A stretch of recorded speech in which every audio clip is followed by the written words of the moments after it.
Hi everyone. So my name is Abhilasha and I'm of course your favorite VRC mentor, and I'm back again with one more episode of the Skill Builder VRC course, wherein we are talking about reading comprehension and some basic concepts related to it. Today's session we will be discussing inferential questions and how to solve them. So let's not waste any time. Let's get started. Here is a little bit about me. I've been teaching for the last 22 years. I've co-authored a book called Quantitative Aptitude and Reasoning. I have cracked CAT with a 99.99 percentile in VARC 9 times. I have trained over 1 lakh students for exams such as CAT, CLAT, GMAT, GATE, Bank PO, SSC, and so on. Well, the agenda of today's class is very simple. We'll be talking about what is inference. We'll look at the different formats of the question. We'll learn how to solve inferential questions. And like always, there is a bonus also. So stay till the end to find out what the interesting thing is. What is the bonus that I'm giving out to you today? Let's get started. So inference, the most tricky of the questions in reading comprehension or in critical reasoning, because if we do understand, inference is also something that is heavily based on critical reasoning. So let's learn a little bit about inference. So what is inference? Well, what the writer wants you to understand from what he says is exactly what inference is. So a lot of times the question will ask you, okay, what is it that you have understood from the passage? What is inference? What can you infer from this? What does the writer suggest here? What does the writer imply here? So what is it that you can understand from whatever he has said? That is exactly what is inference. Now, what is essentially the inference? Let's understand it one by one, step by step, a little by little. The writer's hidden thought is called the inference. He wants to tell the reader about this. So this is a thought that he wants to convey to you, but he doesn't want to spell it out. So he thinks, either he thinks you are clever enough to understand it, or he is not willing to talk about it upfront. So he assumes or he understands that you can understand whatever he's saying, and that thing, that the idea that you can conclude from whatever the writer is saying will become the inference. So that's a little bit about inference. Now the reader must infer from what is written, and that will be your inference. The reader must combine ideas. So he gives you two ideas, you pick them up, you put them together, you combine them into something, and you draw a logical conclusion from the text. Interpreting and evaluating information to reach a valid conclusion is called inference. Right? So when we take whatever information is given and we interpret something from that and we evaluate that information and we reach a conclusion, then that's exactly what an inference is. Okay, so let me just start the timer so I know how much time we are going to be taking. So I hope you've understood inference. For example, when I say that China is almost the leader of the world in terms of scientific research. Now, when I say China is almost the leader of the world in terms of scientific research, what I am not saying is that it's not really the leader. There is some other country that is the leader of this, of the world in terms of scientific research. So China is number 2. And what we want to say here, or what the writer really wants to tell you, is that there is someone else, there is another country that is the leader of the scientific research in the world. And I hope you are aware that it is USA, which is by far the leader of scientific research across the world. China is probably the next one. So they do come heavily, invested. They are heavily invested in scientific research and all. So anyway, so inference, whatever the information is given, from that information, whatever the reader can conclude, the reader's conclusion from given information, this is called your inference. Okay, so that is exactly what an inference is. Whatever the reader concludes from the passage's information. Okay, that's inference. Now, when we start finding the inference, there are certain things that we have to have in our mind and which we must remember. This is something that you must remember while you're solving your CAT RCs, while you're solving your ZAT RCs, any of your reading comprehension. So number one, a higher level of comprehension is needed. Understand that between a factual RC and an inferential RC, or a school RC and a CAT RC, you have grown. When you were in school, you were in 10th, 11th, 12th, and now you are either in your final year of graduation or you have already graduated. So there is a gap of minimum of 3 to 4 years from that time to now. So it is assumed that your brain has also grown. It is assumed that the level of reading that you do has also grown and that your level of comprehension is also grown. So while in school we were doing a lot of factual RCs, we were expected to read the passage and just answer questions from given facts. Now it is no longer going to be that. Now you are expected to take what is given, to understand from it what is not said, and then comprehend. So definitely a higher level of comprehension is needed. A better understanding, a deeper understanding of the text is needed. The readers need to be critical and they need to form opinions. Now it is no longer about just what is read and answering questions based on that. Now you are expected as adults to form your own opinions, to analyze something to be right, wrong, neutral, whichever way, and then bring your own opinions to the table. So when you read, you have to understand that you should have the ability to be critical. Critical does not mean to criticize something. Critical means the ability to look at something from all perspectives and to analyze it. So you must be able to form valid opinions about something. You should be able to identify the author's points of views and his attitudes. Now see, this is where the tone thing comes in. When we talk of the tone of the author, we are looking at what his point of view is. In the previous class when we discussed main idea, I said there are three things in the main idea. One is character, two is flow of thought, and three is the tone of the author. Now the tone of the author tells you what the writer's attitude is. Is he positive? Is he negative? Is he happy? Is he excited? If he does not care, and such like things, right? So it is very important for us to be able to identify what the writer's tone is, what is it that he's trying to say, what is his point of view. Is he, happy about something? If he's unhappy about something, if he wants the reader to understand something, so that is very, very important. Number 4, you expect the reader to identify and consider the authority of the text and their messages. So that's, now let's understand what the writer is saying here, or what I have said here. When you are expected to find the inference, we as educators or teachers expect that you should be able to understand that a text is prime and the message that is being given to you through the text is important. It is no longer about your opinion or my opinion. It is more about what the passage is saying and how it is saying whatever it is. So the primacy of the text comes out here. So you must understand that the text is important, the message that is being given out by the text is important, and that you have to keep aside your own opinions, right? So that's very important. Keep aside your own prior knowledge. Infer the characters, motives, and themes. Now again we come back to characters, the main players of the story, of the game, and we must understand what are their motives, what is it that they want to do. Infer the themes, what is it that they are trying to bring out. So that's your next task.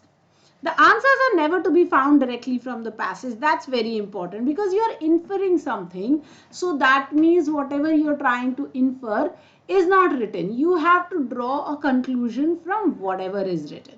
So whenever an inferential question is given, remember that the answer will never be written down anywhere in the passage. So you have to understand, you have to draw a conclusion, you have to bring out whatever you wish to bring out. The answer will be supported by evidence in the text.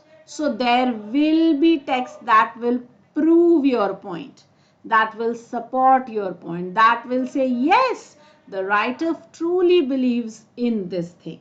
So the answer is not going to be written, but the answer is going to be supported by evidence in the text. So there will be supporting facts in the passage. Okay, let me write that. Okay, supporting facts in the passage. Okay. Now, your task is to arrive at your solution using background knowledge and clues from the text. Please don't use your own logic. Don't bring in any extra information. But whatever information is given in the passage, whatever clues are given in the passage, you arrive at your solution from there. Now, sometimes the question may ask you the meaning of a word, a phrase, a sentence, or a paragraph. Well, that's perfectly okay. If it does, be ready for that. The questions are also a lot of times the why and how question. Why does the author say something like that? How does something like this happen? Again, it is for you to infer how it happens and then present it to the passage. Now, another thing that is very important is while you're finding inference, you should be able to find complementary information. Now, what do I mean by complementary information? Complementary information is if a piece of information is said, what is it that is unsaid and can we understand that? For example, when I say after 1973, Davis never sang alone. Okay, now pay attention to this. It says after 1973, Davis never sang alone. Now this after 1973 is a clue for us. So if after 1973 he never sang alone, does that mean that before 1973? Sometimes at least he sang alone. So I can interpret that sometimes Davis sang alone. I can say that because if after 73 he never sang alone. See, look at the word never. That means before 1973 either he was always singing alone or sometimes he was singing alone. So always is too strict. So for whatever we need to infer, sometimes will be adequate. So this is a complementary information. That means you take some text from the passage, you infer information that is left out or that is missing from what is said, and then that is what the writer wishes you to understand. So this now becomes an inference. Okay. For example, let's take one more example. I will write it out for you. Another simple one.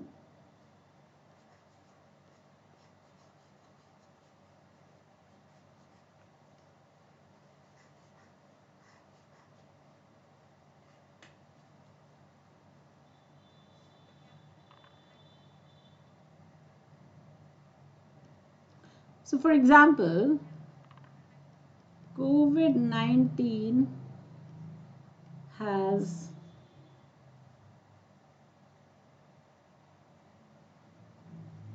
made us understand the relevance of online education. Okay, now pay attention. So it says COVID-19 has made us understand the relevance of online education. What has made us understand? COVID-19. So then can I say that pre-COVID-19 we did not really understand the relevance of online education? Yes, we can infer that from this phrase only, that COVID-19 has made us understand. So does that mean that before COVID-19 we did not really understand the relevance of online education? Yes. So the inference here is that pre-COVID, most people, and I will not say all people because that's too strong, most people didn't understand the relevance of online education. Okay, I'm not writing the rest because I know that my head will hide it. Alright, so pre-COVID-19, most people didn't understand the relevance of online education. Right?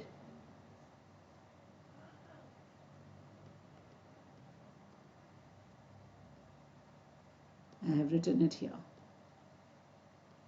Okay, so that is what we are saying, that now that after COVID we have understood the relevance of online education. So prior to COVID we did not understand it, or most people did not understand it. So now this is a complementary information that is coming from the prior statement, and something that is not written but we have understood this.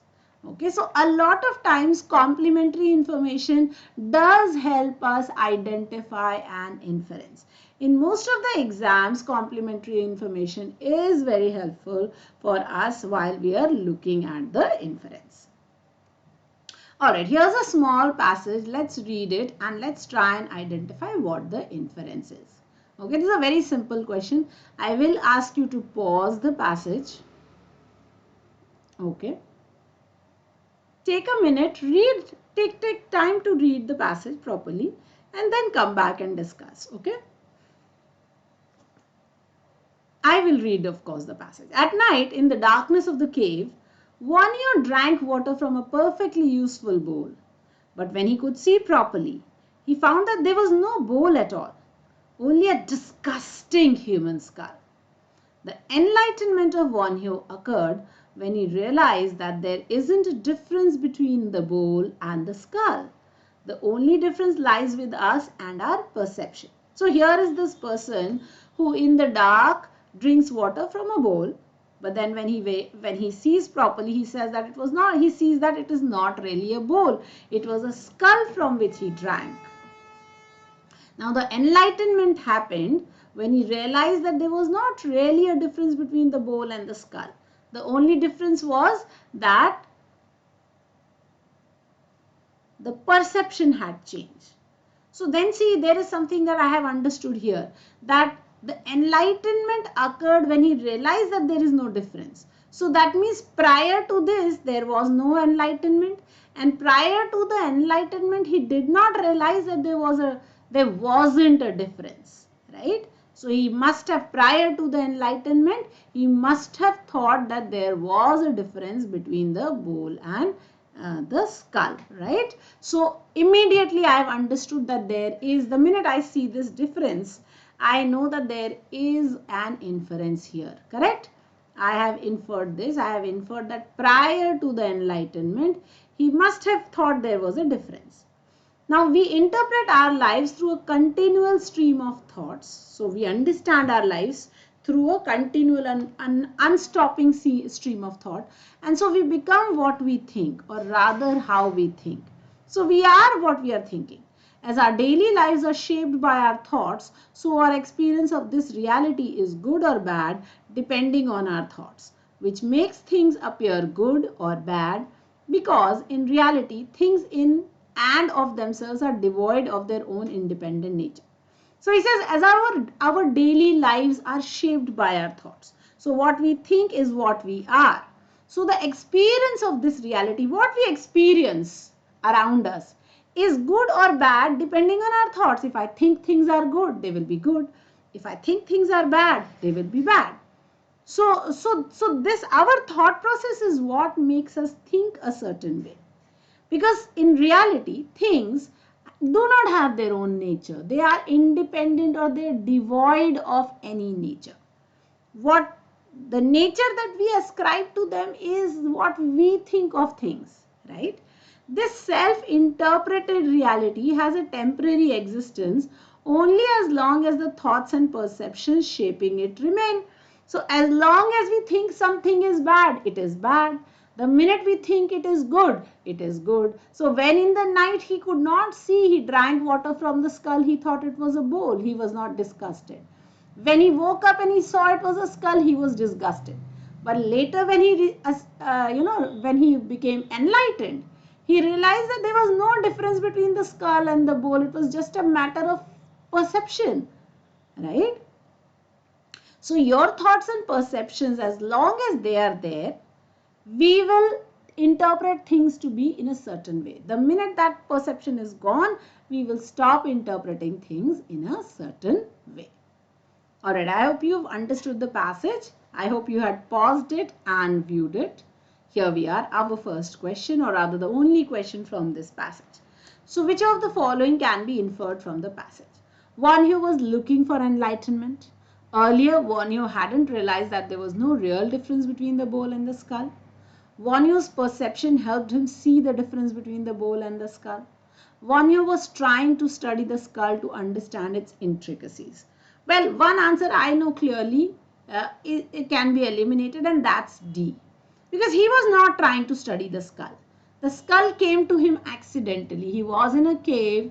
He picked up something to drink water. And in the morning he realizes that something was a skull. So he's not trying to study. So that's D is gone. Also A is gone because yes, he did get enlightenment. But from nowhere in the passage can we interpret that he was looking for enlightenment. So I have eliminated A and D. I have two options still left. Option C, which says his perception helped him see the difference between the bowl and the skull. But was it really his perception? Because at night he thought it was a bowl. He had the skull in his hand. He was drinking water. But his perception told him it was a bowl. So did his perception really help him see the difference between the bowl and the skull? Not really. So I will eliminate C also. And I'll come back to option B, which says earlier Vanyo hadn't realized that there was no real difference between the bowl and the skull. It was only post enlightenment that he realized that there is no real difference between the bowl and the skull. So well, then B has to be my best choice answer. That's the only one that I can infer. We had read the passage and we had said that this point, the enlightenment point, is where the inference is happening. So see, what you can do is you can take a look at the passage, look at the question. Once you have seen the question, then you go and look at the passage and identify what can be inferred or what cannot be inferred from the passage. Okay. All right. Now, what does an inferential question look like? Let's take a look at a few questions and see what they look like. So here you are. So there are three types of inferential questions. You have the direct inferential question where they will ask you to deduce something, or they will ask you to fill in the blanks. But here it is a logical deduction. Okay, so you read the passage and logically see what can be interpreted. The second is a content inferential question where they ask readers to identify appropriate content from the text and then provide further explanation. So this is the application question, right? So why does the writer say something like this? So they will point out to a line and then ask you, why does he say this? Okay, what does he mean when he says this? So that is the content inferential question. And the third is the vocabulary inferential question where they ask you to identify what the meaning could be. They could ask you what the writer wanted to say here. What is it that the writer may want you to interpret also. Sometimes the writer's tone, etc. are also part of the your inferential question. So essentially these three types of questions. In detail, a lot of questions could appear like this. So let us take a look at each one of these types and see. So let us look at these questions and see what questions do look like. So number one, why do you think the writer has said something like this? Why do you think the writer has mentioned XYZ in para 2? How does the author feel about something? What lesson does this text teach? Predict what would happen if. What is most likely true about something something? What can you conclude about something? How did you arrive at that conclusion? Why does salt cause ice to melt? Okay, they're asking you this why. Explain why the character acted the way they did. What are some other possible outcomes? What were the motives behind such and such thing? What might have caused something? What was the turning point? The passage suggests which of the following about XYZ. Which of the following can be inferred from the passage about XYZ. Information in the passage implies which of the following about XYZ. Please understand, an inferential question will never ask you what is mentioned in the passage. So the inferential question is never according to the passage. It is always what do you think? What does the writer think? Okay, why has the writer said something like this? So it will always go one step beyond what is written and will ask you to interpret from the writer's thought, that what is he saying. Each of these questions, when you look at these inferential questions, you have to understand that the inferential question is essentially about asking you to go that extra step, understand why the writer is saying whatever, and then based on that you answer questions on that. So very beautiful. Most of the CAT questions will have suggest, infer, imply and would, okay, as clues in the question to tell you that these are inferential questions. So when you do look at an inferential question, these are some very popular clues that tell you, oh, this is an inferential question. So the minute you look at an inferential question, tada, what do you do? What is the step-by-step process to look at an inferential question? Let's understand. So how do you solve an inferential question? See, the difference between a factual question and an inferential question is that in a factual question, when you look at the keyword, you go to that particular part of the passage, you spot a particular keyword in that, and then you read a couple of lines above and below and identify what the correct answer is. But in an inferential question, when you're trying to solve the inference, then what you again need to do is this only, that you spot the keyword, you go to that portion of the text, but read the entire paragraph there, paying attention to the given line where the keyword lies, and then try and see if you can get any complementary information. Because remember that complementary information is going to be extremely helpful, and that's the one that is going to help you, point you in the right direction. That here we are, this is something that we need to solve. Okay, so that. So how do you solve an inferential question? Alright, so how to solve the inferential question? Let's find out. So here are the step-by-step methods of solving an inferential question. So pay attention and let's do this systematically. So number one, when you read the question, in your own mind, tell yourself that this is an inferential question. The keywords that tell you that this is an inferential question, like I just told you, infer, imply, suggest, would, rather, and I have also given you a host of other questions which point to a question being an inferential question. So that's number one. Okay. So first paraphrase the question to understand it. Explain it to yourself that this is an inferential question. This is what the writer is expecting me to find out, and then take it forward. Identify the keywords in the question and then go to the passage and spot where you have those keywords. Remember, when we are doing the reading of the passage, we are already spotting the keywords. Three types of keywords I have told you. Number one, nouns and pronouns. Number two, conjunctions. And number three, adjectives and adverbs. So you know the keywords in the question will be your nouns and pronouns. Pay attention to that because you are looking at the characters now. So the nouns and pronouns are the ones that we are looking at. So let's spot the nouns and pronouns, and then those nouns and pronouns we will go to the passage and to the relevant paragraph and find out where that is given. Then understand the context and identify the relevant clues that relate to the question. So read that particular text, understand what is being asked and how whatever is given is connected to what he is saying. Again, very important, look for complementary information. A lot of times the complementary information is what you are required to find, and that complementary information is what will help you solve the question. So look for the complementary information and find that. Then next, number 5. In your own mind, think of what possible answers can be. Now you have the complementary information, you've got the relevant clues that are connected to the text. So now you start thinking, okay, what is it that the answer can be? You paraphrase all the options and look at all the clues and context and try and spot the correct answer.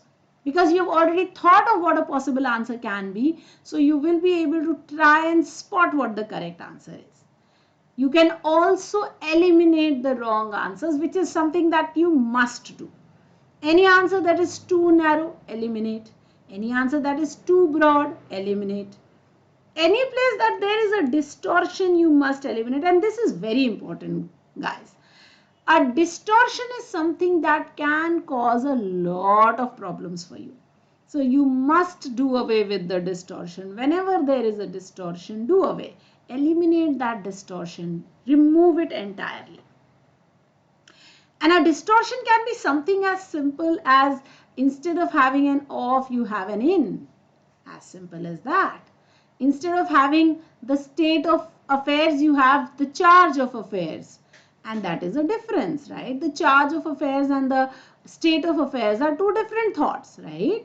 So something as small as this, switching the cause for the effect, there is a problem, right? These are all tiny distortions, and these distortions cause the answer to go wrong. The distortions end up confusing us because the words are there in the passage. We know this is written somewhere, so our mind subconsciously tells us, yes, this is going to be the right answer. So be very careful. Extreme language words like all, always, never, etc. These words are very will, must, can. These are very, very extreme words, and these are very, very sticky. So you must be very careful of the extreme word. If the passage is extreme and the option is not, there is a problem. If the passage is not extreme, it is a very possibility based passage, and the option is extreme, then again you have a problem. So remember, extreme options can be very problematic. Then number 5, and very important, any facts from the passage have to be eliminated directly. Why? Because a fact is a premise. It is a reason for the writer's thought, right? And therefore this cannot be an inference. That's the basic difference between a fact and a inference. That a fact is something that is stated in the passage, and inference is something that you draw from it. So the fact is never going to be the answer of an inferential question. So anything that's mentioned in the passage, you can eliminate it straight away. Straight away, do away with it. Okay. And then last but never the least, any unrelated, unsupported or new information. A lot of times they do this to confuse you. They bring in unrelated information. They bring in extra unsupported facts, or they bring in new information which has nothing to do with what you're talking about. And we think, oh, it's not mentioned in the passage, so therefore this must be our answer. Please remember, anything that's unrelated to the passage cannot be the answer. We are talking of something and the passage is talking of something and the option is talking of something entirely different. Well, that's not going to be the correct answer. So be very careful while you're solving. Eliminate very consciously. The process of elimination is life and death. So if you are not able to eliminate your options properly, you're going to be in great trouble, guys. So do the process of elimination very carefully. Eliminate all the options one after the other very, very carefully. So that's a key. Okay. So this is how we will step by step solve the inferential question. So number one, read the question, understand it is an inferential question. Go to the passage to that specific place where the keywords are mentioned. Read that line, read the relevant lines where they have spoken of the keyword. Understand what the writer is trying to say. Pay attention to the conjunctions also, because there may be a change in tone there. So pay attention to that. Then remember to be careful and conscious of the complementary information. The complementary information may just be very important. And then guess your answer. Think in your own mind, what are possibilities here? Okay, and then match your options, look for the right answer, and then eliminate all the options also, so that you are 100% certain that your answer is the right answer. Okay, so I hope you've understood the process. Let us now try and solve a question also. Okay, so here is one very beautiful passage. Okay, let's read this one and let's try and solve. Okay, so here we are. Again, what I will say, like I always say, you can pause the passage here. Okay, you can pause the passage here.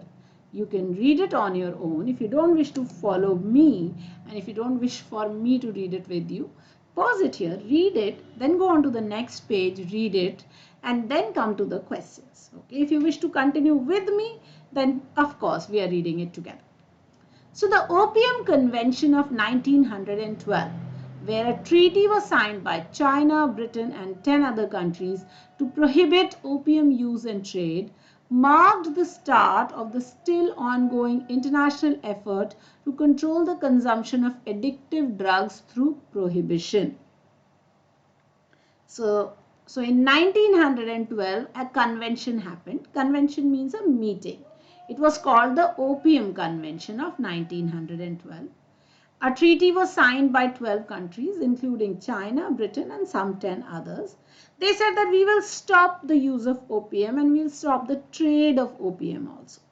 And that was the starting point of this international effort to control the consumption of addictive drugs by prohibiting it. You said that, okay, we'll prohibit it, we'll legally stop the use of this, and that will probably help the control of it. The idea that opium was dangerous to both individual and societal well-being was a consequence of the popular but erroneous perception that unrestrained opium trade by Britain in the 19th century had reduced the once great Chinese civilization to an emaciated and hopeless population of opium addicts smoking themselves to death. Now, the people thought that opium was dangerous to the individual as well as to the society. And how did this idea come about? How was this a consequence of, or what was this a consequence of? This was a consequence, so that opium was dangerous to both societal and individual well-being. This happened because of a popular but erroneous perception. That means this perception was incorrect. And what was the perception? That when Britain did opium trade and it was uncontrolled in the 19th century, because of that opium, the Chinese civilization became an emaciated, means weakened, and hopeless population of opium addicts who were smoking themselves to death. So the idea was that the British trade, I will write it here, that the British trade led to the downfall of China in the 19th century.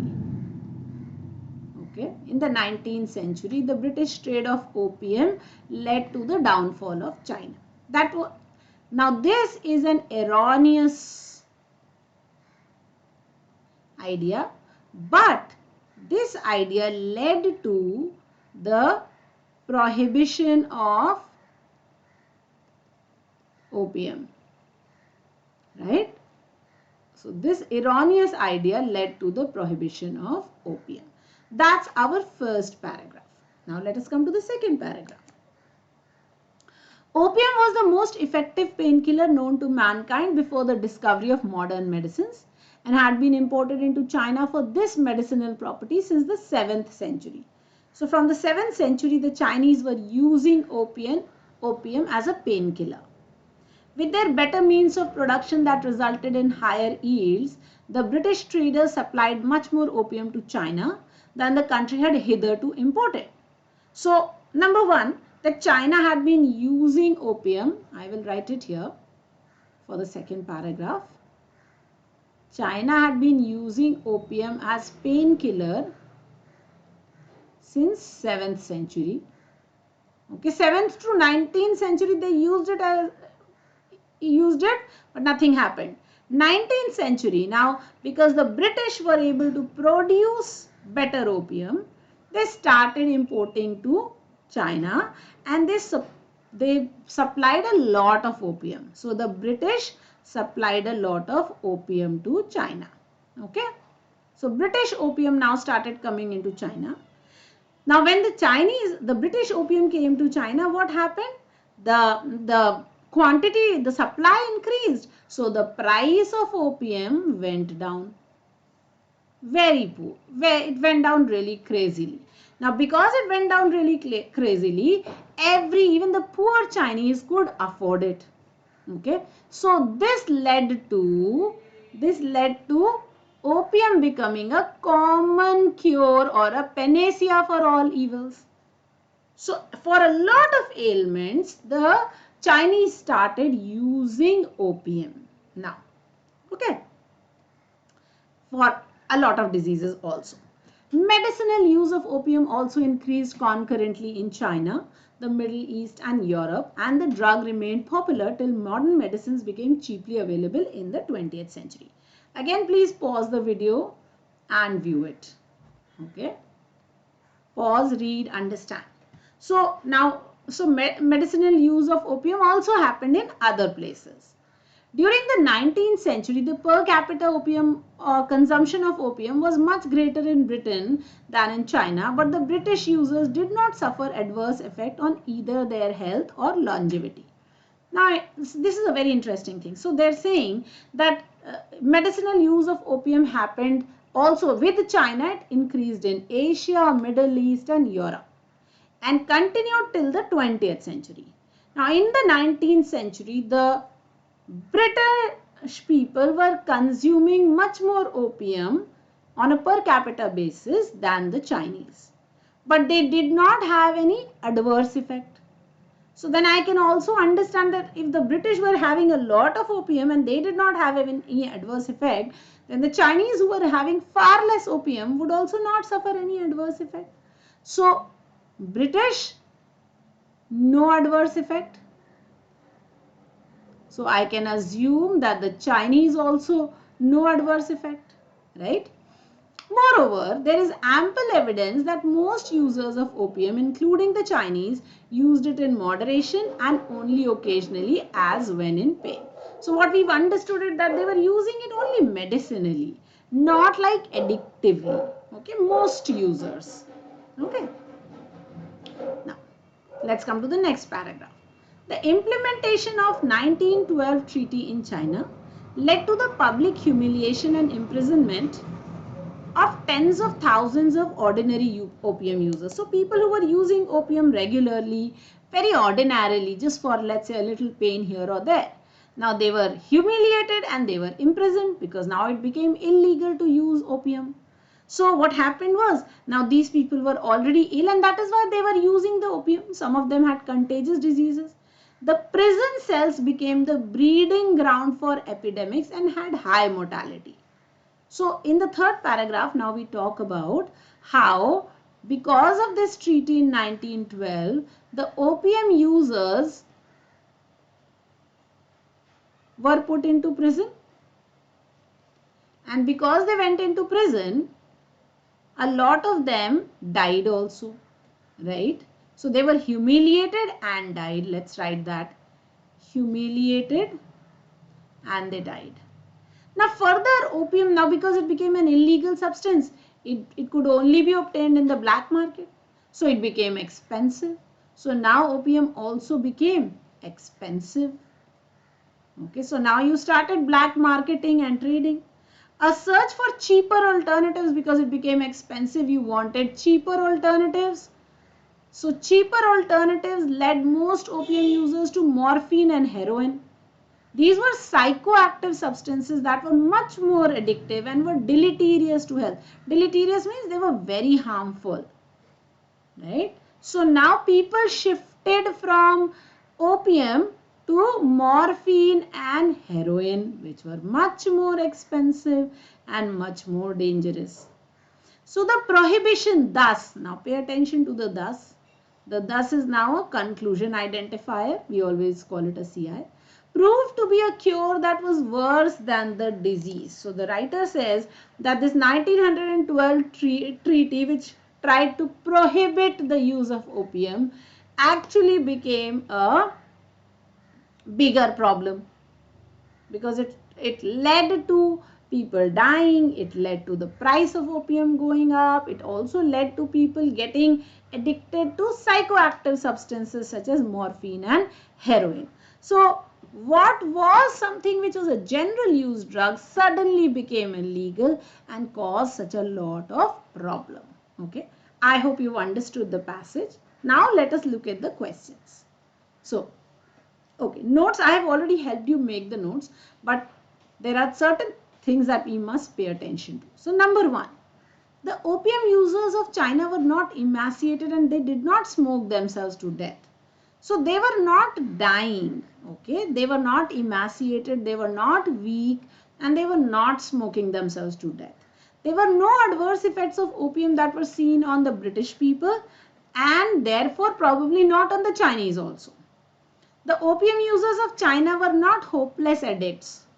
Most of them used it in moderation and very occasionally as when they were in pain. And number three, that the opium trade by the British did not harm China. It was doing them good. They had an increased supply. Because of that increased supply, the price of opium had gone down.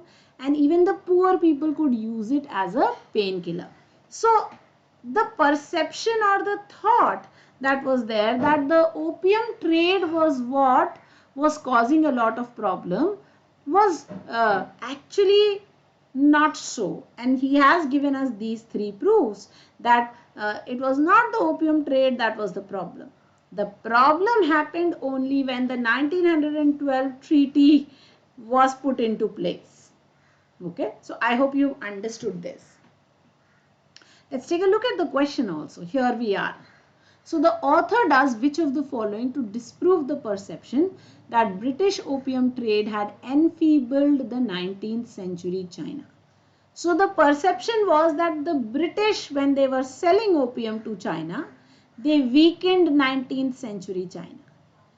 How does the author weaken that? How does he disprove this perception? Okay, so we have talked about this right in the first paragraph, right? Where he did say, if we go back to this, so there was this erroneous perception that unrestrained opium trade by Britain had reduced the Chinese civilization to an emaciated and hopeless population. So this is the erroneous perception. So the writer has already told you this, okay? So how does he do this? How does he say, how does he disprove this perception?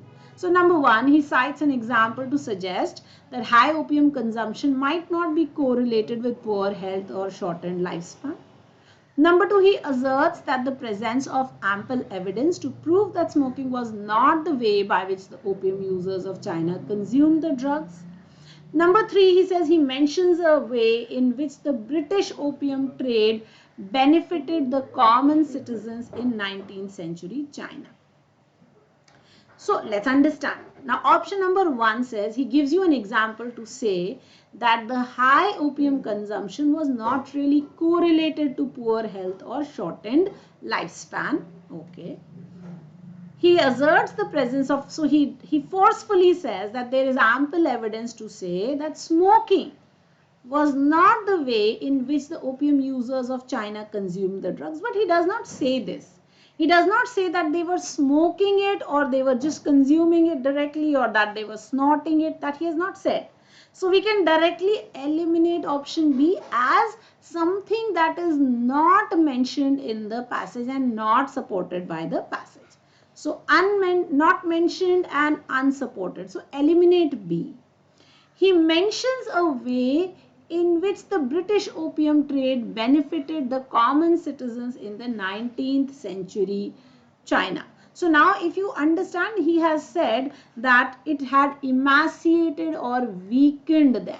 So if he did provide you proof and said that opium consumption was not correlated with poor health or shortened lifespan, then that could have been a correct answer.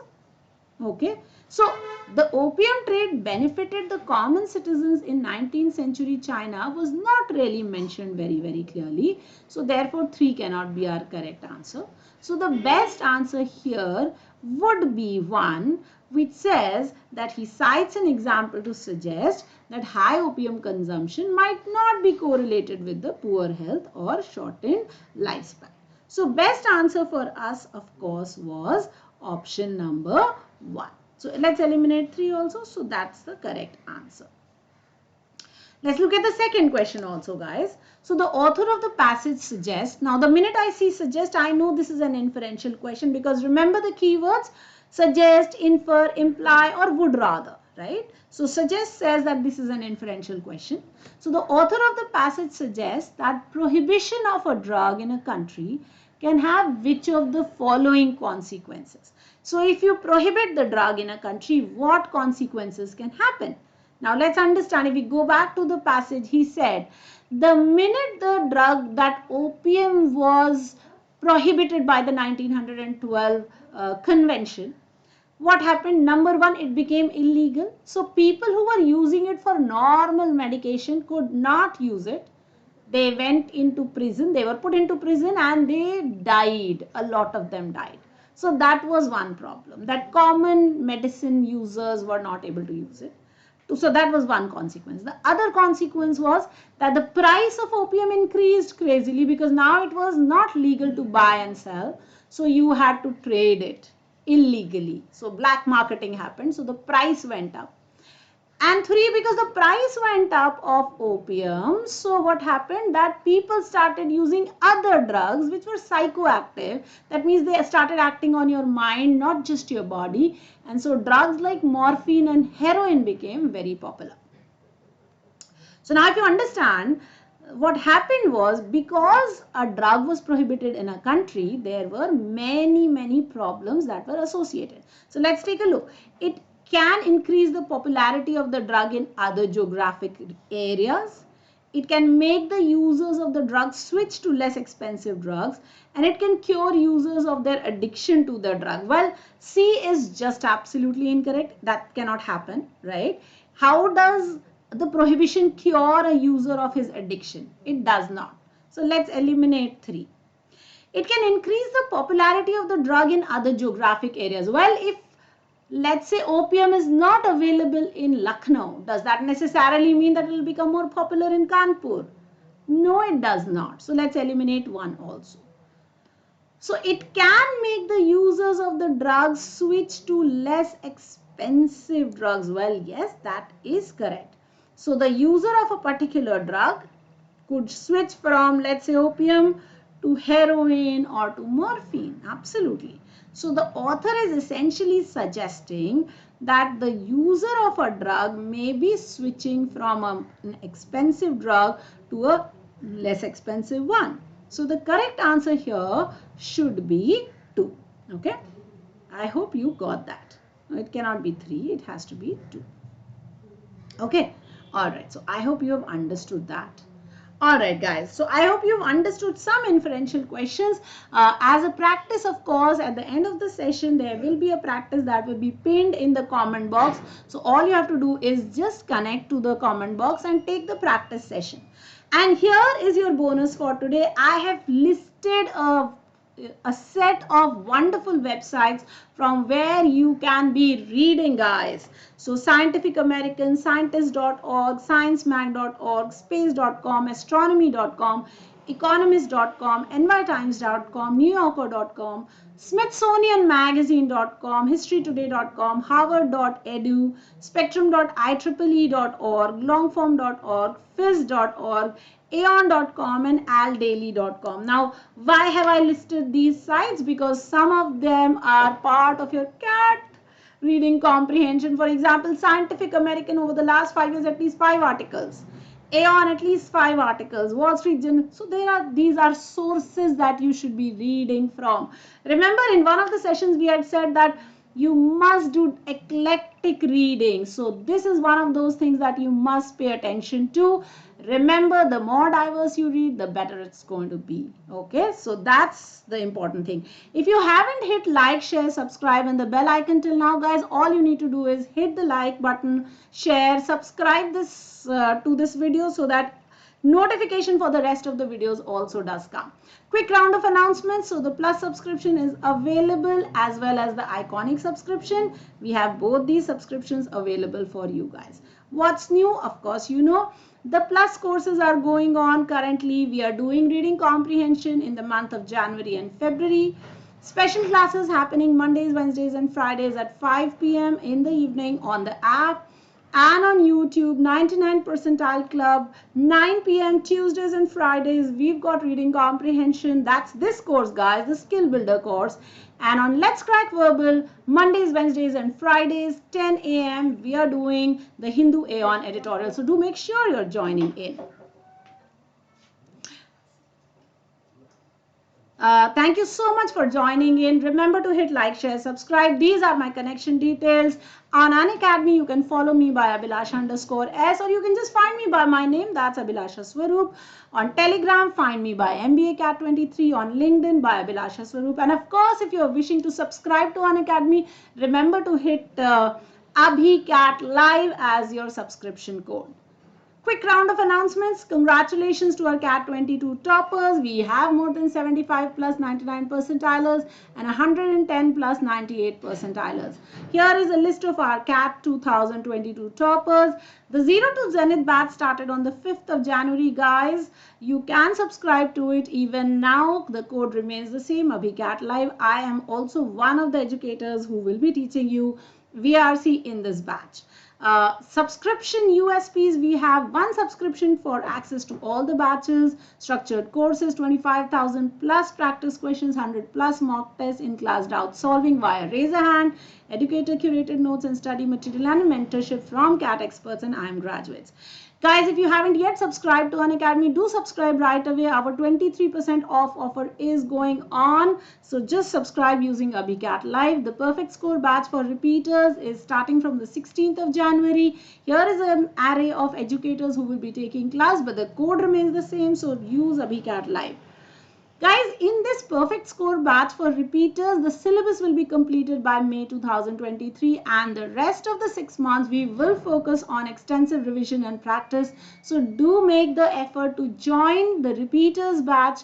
That's the Perfect Score batch if you did write CAT 2022 and haven't done as well, or maybe you're looking for the holy trinity of IIM Ahmedabad, Bangalore and Calcutta. So if that's your goal, do subscribe. Our scholarship tests happen on 15th of January and 29th of January, 12 p.m. to 1 p.m. So please subscribe right away. Ranks 1 to 5 get 100% scholarship. Ranks 6 to 25, 50%. Ranks 25 to 50, 30%. And ranks 51 to 100 will get a 20% scholarship. I will just tell you, one of my students, one of my favorites who's currently studying in IIM Lucknow, Srishti Luhariwala, was one of the toppers who got 100% scholarship in CAT 2000 in the year 2020. So she was one of the people who got full scholarship into Unacademy, and then she rode into IIM Lucknow, also currently studying there. So if you want to be like her, that's what you need to do. Just write the scholarship test. Okay, we have a light subscription also that's going on, guys. In the light subscription, you get 10 free mocks, full length ones. You get 4 sectionals, 4 mocks for OMEDs, and you get 25 sectional mocks, and you also get 25,000 plus questions only for a price of $999. Subscribe right away. Okay. CAT 22 aspirants, GDPI and WAT preparation start on 10th of January. Subscribe right away. And of course, our Plus and Iconic subscriptions are available for you right away. Code is AbhiCat Live. Thank you so much. I hope you have a nice day. Looking forward to the next class where we will be covering strengthening, weakening, and assumption questions, which is critical reasoning based on reading comprehension. Adios, my amigos. I will see you soon.